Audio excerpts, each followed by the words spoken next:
Blackstone Audio presents The Squared Circle, Life, Death, and Professional Wrestling by David Shoemaker.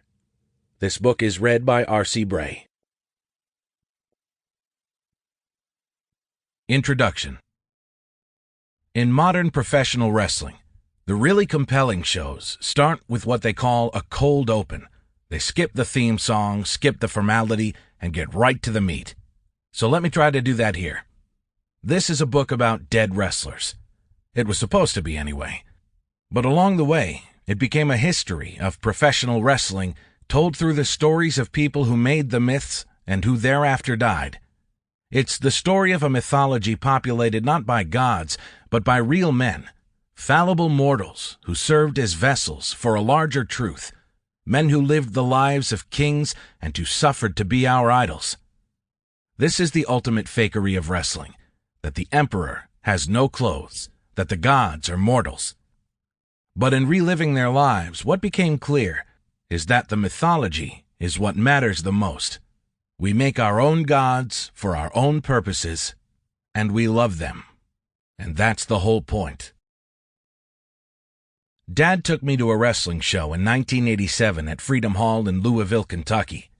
Dad was no wrestling fan himself, but he knew how much it meant to me to see Hulk Hogan square off against the nefarious Killer Khan. My only concrete memory of the night was that the Hogan-Khan main event went on halfway through the card. When Hogan dispatched the Mongolian monster, I felt for a moment like it was time to leave. That was the main event, after all. It was a bit off-putting, until my dad suggested that they must have done it that way because Hogan had a flight to catch.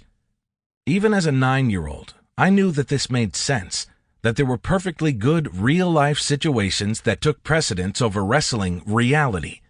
Even as we were screaming along to the matches as we were supposed to, as the WWF matchmakers choreographed the night for us to, everybody in the arena knew this, which is to say, we were in on the joke.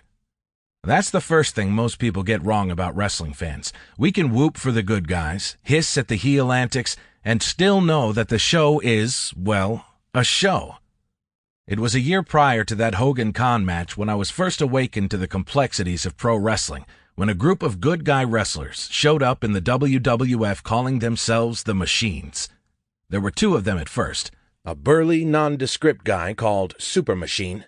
I was too young at the time to recognize him as Bill Eadie, who would later go on to great fame as Axe of the tag team Demolition.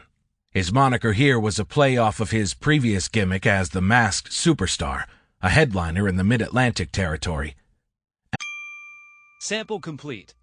Ready to continue?